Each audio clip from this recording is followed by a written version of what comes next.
ಸಂಧಾನ ವಿಫಲದ ಬೆನ್ನಲ್ಲೇ ಈಗ ಮತ್ತೆ ಯುದ್ಧದ ಆತಂಕ ಮನೆ ಮಾಡಿದೆ.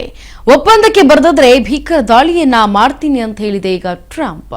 ಅಮೆರಿಕದ ಷರತ್ತಿಗೆ ಬಗ್ಗದೆ ಹೋದ್ರೆ ಇರಾನ್ ಮೇಲೆ ನಾವು ಭೀಕರವಾದಂತಹ ಯುದ್ಧವನ್ನ ಮಾಡ್ತೇವೆ ಅಂತ ಟ್ರಂಪ್ ಹೇಳ್ತಿದ್ದಾರೆ.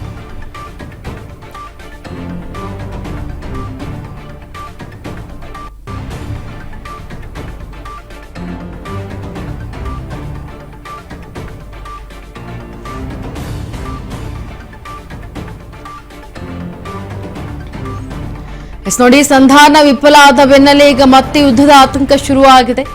ಒಪ್ಪಂದಕ್ಕೆ ಬರೆದಿದ್ರೆ ರಣಭೀಕರವಾದಂತಹ ದಾಳಿ ಮಾಡ್ತೀನಿ ಅಂತ ಹೇಳಿದ್ದಾರೆ ಟ್ರಂಪ್. ಅಮೆರಿಕದ ಷರತ್ತಿಗೆ ಬಗ್ಗದಂತಹ ಇರಾನ್ ಸಂಧಾನ ವಿಫಲವಾಗಿದೆ. ಈಗ ಇತ್ತ ಜಲಸಂಧಿಯಿಂದ ಸುಂಕಕ್ಕೆ ಪಟ್ಟು ಹಿಡಿದಿದ್ದಾರೆ ಇರಾನ್. ಅಮೆರಿಕ ಷರತ್ತಿಗೆ ಬಗ್ತಾ ಇಲ್ಲ ಇರಾನ್. ಸಂಧಾನ ವಿಫಲವಾಗಿದೆ. ಜಲಸಂಧಿಯಿಂದ ಸುಂಕಕ್ಕೆ ಪಟ್ಟು ಹಿಡಿದಿದ್ದಾರೆ ಇರಾನ್. ಸಂಧಾನದ ವಿಫಲ ಬೆನ್ನಲ್ಲೇ ಈಗ ಮತ್ತೆ ಯುದ್ಧ ನಡೆಯುತ್ತೆ. ಘನಘೋರವಾದಂತಹ ಈ ರಣಭೀಕರ ಯುದ್ಧ ಅಂತೇಳಿ ಆತಂಕ ಮನೆ ಮಾಡ್ತಾ ಇದೆ. ಈಗ ಅಮೆರಿಕದ ಷರತ್ತಿಗೆ ಬಗ್ತಾ ಇಲ್ಲ ಇರಾನ್. ಹಾಗಾಗಿ ಇರಾನ್ ಮತ್ತೆ ಅಮೆರಿಕ ನಡುವೆ ಇರುವಂತಹ ಸಂಧಾನದ ಮಾತುಕತೆ ವಿಫಲವಾಗಿದೆ.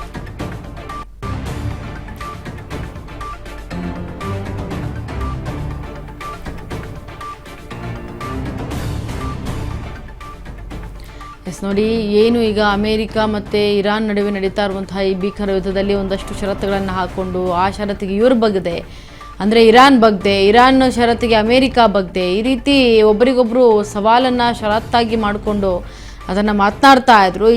ಈಗ ಅದಕ್ಕೆ ಸಂಬಂಧಪಟ್ಟಂತೆ ಏನೋ ಪಾಕಿಸ್ತಾನದ ಪ್ರಧಾನಿ ಕೂಡ ಭೇಟಿಯಾದರು, ಮಧ್ಯಸ್ಥಿಕೆಯನ್ನು ವಹಿಸಿದ್ರು, ಮಾತನಾಡಿದ್ರು. ಆದರೂ ಕೂಡ ಯಾವುದೇ ಪರಿಣಾಮ ಬೀರಲಿಲ್ಲ. ಯಾಕಂದರೆ 2 ಸುತ್ತಿನ ಮಾತುಕತೆ ನಡೀತು, ಸಂಧಾನದ ಮಾತುಕತೆ. ಆದರೆ ಈ 2 ಸುತ್ತಿನ ಸಂಧಾನದ ಮಾತುಕತೆಯಲ್ಲೂ ಕೂಡ ಷರತ್ತು ಹಾಕ್ಕೊಂಡು ಹೋಗ್ತಾ ಇದ್ರೆ ವಿನಃ ಯಾರು ಕೂಡ ರಾಜಿ ಆಗುವಂತಹ ಮಾತೇ ಇಲ್ಲ. ಹಾಗಾಗಿ ಈಗ ಒಪ್ಪಂದಕ್ಕೆ ಬರೆದಿದ್ರೆ ರಣಭೀಕರ ದಾಳಿಯನ್ನ ಮಾಡ್ತೀನಿ ಅಂತ ಟ್ರಂಪ್ ಹೇಳ್ತಿದ್ದಾರೆ. ಏನೇ ಆಗಲಿ ನಾವು ಕ್ಯಾರೆ ಅನ್ನೋದಿಲ್ಲ ಅಂತ ಇರಾನ್ ಹೇಳ್ತಾ ಇರೋದು. ಇರಾನ್ಗೆ ಮತ್ತೆ ಎಚ್ಚರಿಕೆಯನ್ನು ರವಾನಿಸಿದ್ದಾರೆ ಟ್ರಂಪ್. ಒಪ್ಪಂದ ಮಾಡಿಕೊಳ್ಳದೇ ಇದ್ರೆ ಅವರ ದುರಾದೃಷ್ಟ ಅದು. ಹರ್ಮುಜ್ನಲ್ಲಿ ಜಲ ಬಾಂಬ್ ನಾವೇ ಸ್ವಚ್ಛ ಮಾಡ್ತೇವೆ, ಮತ್ತೆ ಕದನದ ಸುಳಿವು ನೀಡಿದ್ದಾರೆ ಡೊನಾಲ್ಡ್ ಟ್ರಂಪ್. ಇರಾನ್ ಜೊತೆ ಸಂಧಾನ ವಿಫಲವಾಗಿದೆ. ಟ್ರಂಪ್ ಮತ್ತೆ ವಾರ್ನಿಂಗ್ ಕೊಡ್ತಾ ಇದ್ದಾರೆ. ಆದರೆ ಟ್ರಂಪ್ ಏನೇ ವಾರ್ನಿಂಗ್ ಕೊಟ್ಟರು ಇರಾನ್ ಅದೇನೇ ಆಗಲಿ ನಾವಿದಕ್ಕೆಲ್ಲ ಬಗ್ಗಲ್ಲ, ನಾವಿದಕ್ಕೆಲ್ಲ ಕ್ಯಾರೆ ಅನ್ನೋದಿಲ್ಲ ಅಂಥೇಳಿ ಇರಾನ್ ಅಂತದೆ. ಈಗ ಇರಾನ್ಗೆ ಮತ್ತೆ ಎಚ್ಚರಿಕೆಯನ್ನು ರವಾನಿಸ್ತಾ ಇದ್ದಾರೆ ಟ್ರಂಪ್. ಒಪ್ಪಂದ ಮಾಡ್ಕೊಳ್ದೇ ಹೋದ್ರೆ ಅದು ಅವರ ದುರಾದೃಷ್ಟ. ನಾವೇನು ಮಾಡೋದು, ನಾವು ಏನು ಯುದ್ಧವನ್ನು ಮಾಡಬೇಕು ಆ ಯುದ್ಧವನ್ನು ಮಾಡ್ತೇವೆ ಅಂತೇಳಿ ಅಮೆರಿಕ ಕೊಡ್ತಾ ಇದೆ ಎಚ್ಚರಿಕೆ. We've been meeting for many hours, as you probably have noticed. We'll see what happens. Look, regardless,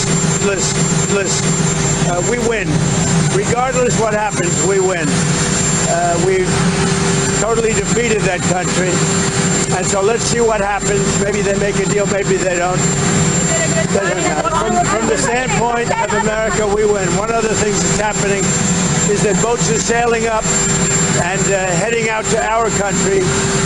Big, beautiful tankers, and we're loading them up with oil and gas and everything else.